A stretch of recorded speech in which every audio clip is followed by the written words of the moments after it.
He walked 15 miles to interviews because he couldn't afford bus fare. Today, he owns 47 luxury vehicles and employs over 200 people across 3 states. Marcus Chen had always been the guy with the plan. Fresh out of college with an engineering degree, a steady job at a tech startup, and a girlfriend who believed in his dreams of building something bigger. At 26, he thought he had figured out the formula for success. Work hard, save money, take calculated risks. But life doesn't always follow the formulas we create. The startup he worked for was developing revolutionary battery technology. Marcus wasn't just an employee, he was a believer. He invested everything he had saved, convinced that the company's stock options would make him wealthy within 5 years. His girlfriend Sarah supported the decision. They postponed their wedding, moved into a smaller apartment, and cut back on everything except the essentials. Marcus worked 16-hour days, debugging code and refining algorithms, certain that his sacrifice would pay off spectacularly. The collapse came suddenly. A competitor released similar technology first, and the startup's primary investor pulled out overnight. Within 2 weeks, the company folded completely.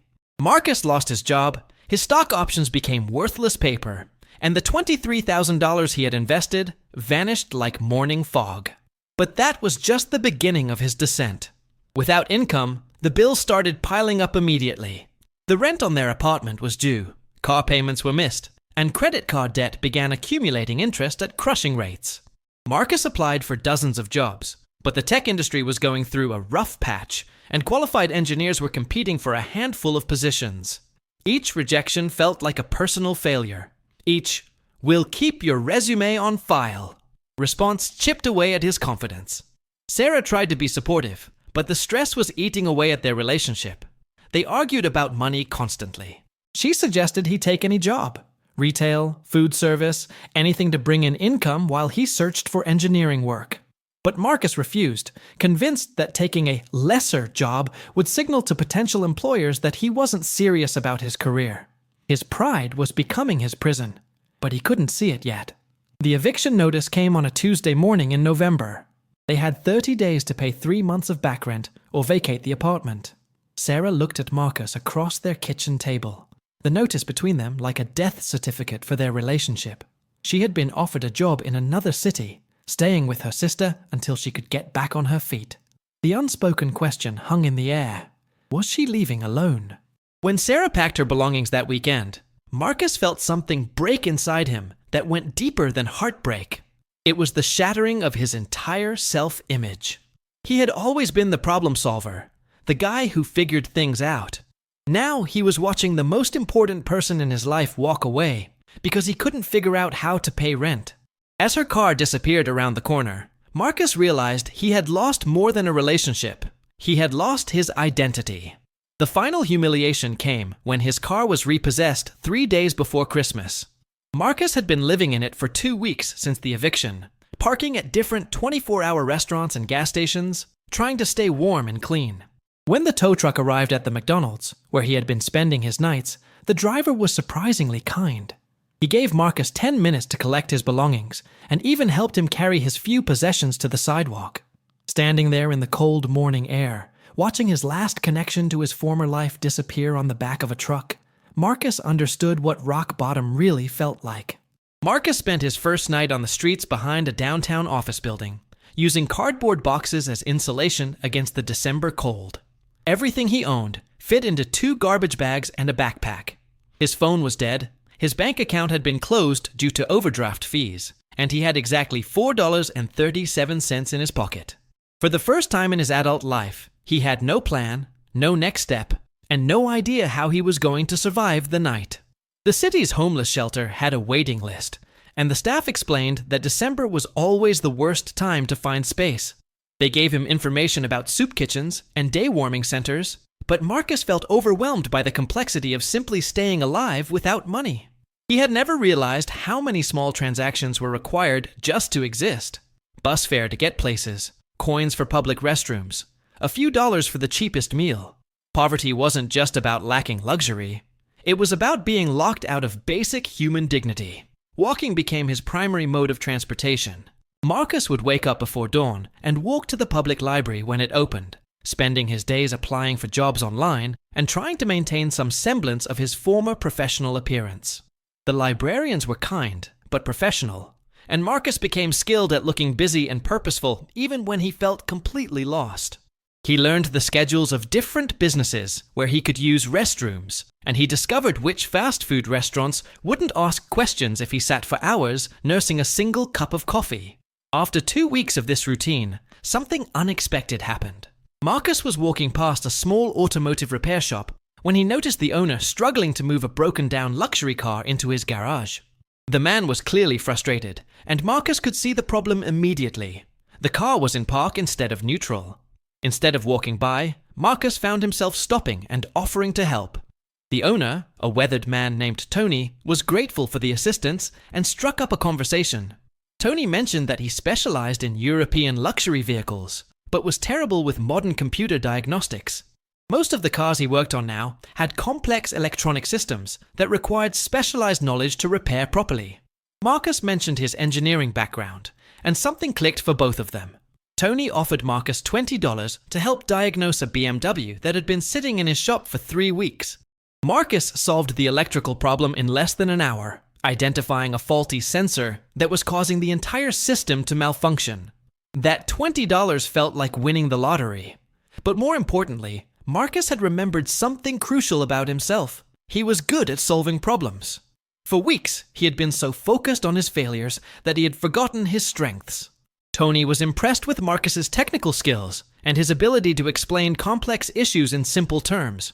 He offered Marcus an informal arrangement: help with diagnostic work in exchange for cash payments and access to the shop's bathroom and coffee maker.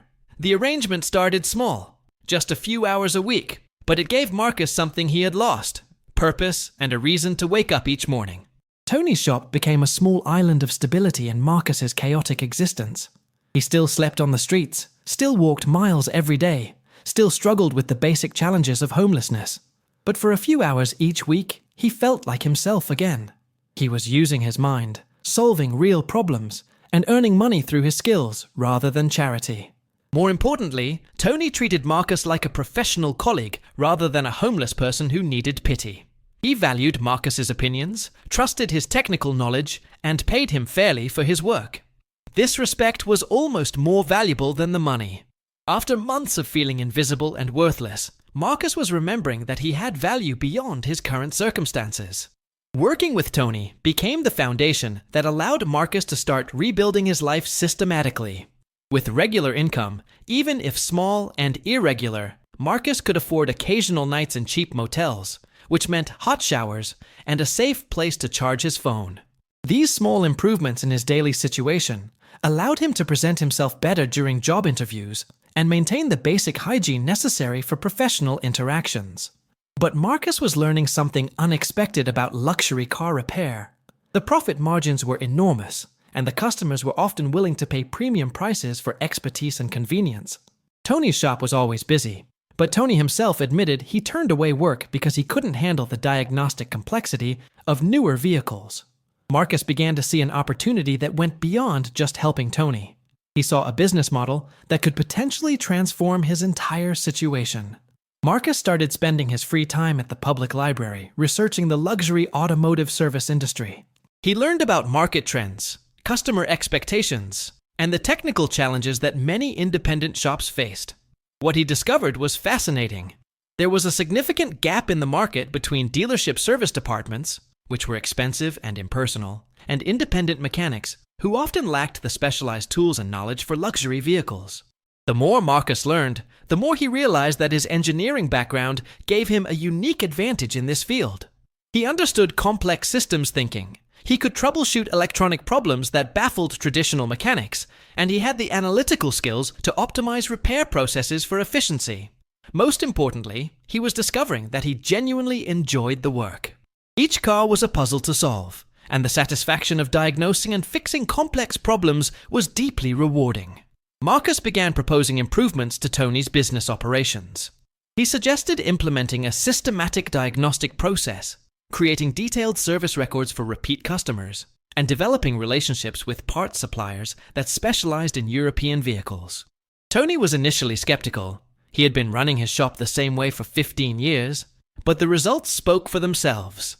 Marcus's systematic approach reduced diagnostic time, improved customer satisfaction, and increased the shop's daily revenue. As word spread about the shop's improved capabilities, they began attracting customers from wealthier neighborhoods who owned high-end vehicles. These customers appreciated Marcus's ability to explain technical issues clearly and his professional demeanor. They were also willing to pay more for quality service and expertise. Tony started giving Marcus a larger percentage of the revenue from jobs that Marcus diagnosed and managed personally. Within 6 months, Marcus was earning enough to rent a small studio apartment.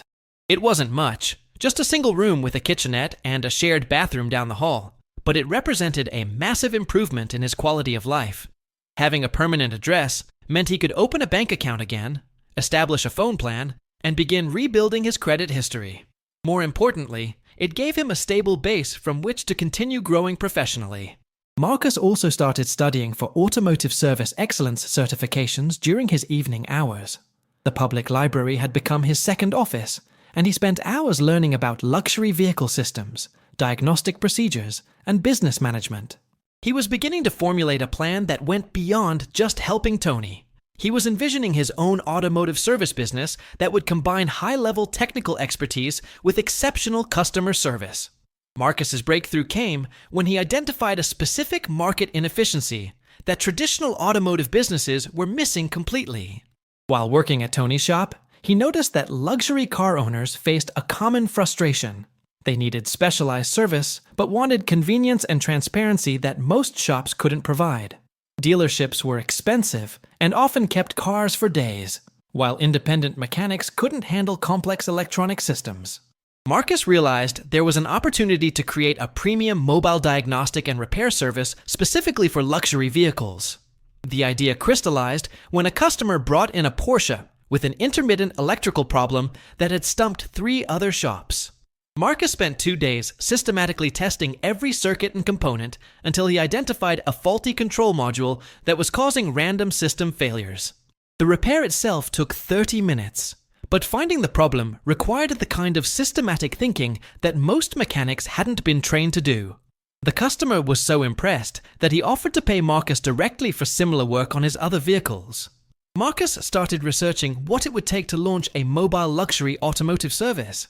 He discovered that the initial investment was much lower than opening a traditional shop. He would need diagnostic equipment, basic tools, and a reliable vehicle to transport everything. Most importantly, he would need liability insurance and the technical certifications that would give customers confidence in his expertise. The total startup cost was approximately $15,000, which seemed impossible from his current financial position. But Marcus had learned something crucial during his months of homelessness. Resourcefulness and persistence could overcome almost any obstacle. He developed a systematic plan to bootstrap his business using the income from Tony's shop. First, he would save every possible dollar while continuing to build his technical skills and customer relationships. Second, he would begin offering mobile diagnostic services on weekends using borrowed tools and his own transportation. Third, he would reinvest every dollar of profit back into equipment and certifications until he could operate independently. The plan required extraordinary discipline. Marcus was earning about $800 per week at Tony's shop, but he managed to save nearly half of that by living in the smallest possible apartment and spending almost nothing on entertainment or luxury. He cooked all his meals at home, walked instead of taking buses when possible, and bought work clothes exclusively from thrift stores. Every dollar saved brought him closer to the $15,000 threshold he needed to launch his business properly. Marcus also began developing relationships with potential customers through Tony's shop. He created detailed service records for every luxury vehicle he worked on, noting not just the immediate repairs, but also potential future maintenance needs. When customers returned for follow-up service, Marcus would explain broader maintenance strategies that could prevent expensive problems down the road. This consultative approach impressed customers and established him as more than just a mechanic. He was becoming their trusted automotive advisor. The first major breakthrough came when Marcus successfully diagnosed a complex networking problem in a Mercedes that had been to the dealership 4 times without resolution. The customer was so frustrated with the dealership's inability to fix the issue that he offered Marcus a significant bonus for solving it. Marcus spent an entire weekend systematically testing every component in the vehicle's communication network until he found a corrupted module that was causing random system crashes. The repair cost $300 in parts, but the customer paid Marcus $1,500 for the diagnostic work. That success led to referrals from other luxury car owners who had similar complex problems that traditional shops couldn't solve. Marcus started getting calls from customers who specifically requested his services, and Tony began referring diagnostic challenges directly to Marcus rather than attempting them himself. Within 8 months, Marcus was essentially running a business within Tony's business, handling all the complex luxury vehicle work while Tony focused on standard automotive repairs. Today, Marcus operates Chen Automotive Solutions from a 12,000 square foot facility that serves luxury vehicle owners across 3 states. His company employs over 200 people, including specialized technicians, customer service representatives, and mobile service teams. The business generates more than $8 million in annual revenue, and Marcus personally owns 47 luxury vehicles that serve as both transportation and testament to how far he has traveled from those cold December nights on the streets. But the numbers tell only part of Marcus's story. What truly defines his success is the systematic approach he developed during his darkest period, a methodology that he now teaches to other people facing seemingly impossible challenges.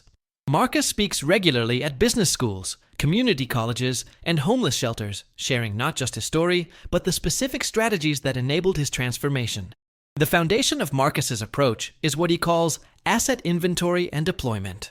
During his time on the streets, Marcus learned to identify and leverage every possible resource, no matter how small or seemingly insignificant. This meant recognizing that his engineering knowledge was still valuable even when he was homeless, that his problem-solving skills could generate income even without traditional employment, and that building genuine relationships could create opportunities that job applications never could. Marcus teaches that success rarely comes from dramatic breakthroughs or sudden inspiration. Instead, it emerges from the disciplined application of small improvements over extended periods. His business grew from $20 diagnostic jobs to an 8-figure company through the same systematic thinking that helped him survive homelessness.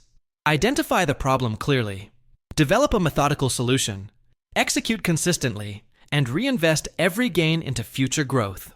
The luxury automotive service industry became Marcus's path to success, but he emphasizes that the specific industry matters less than the approach.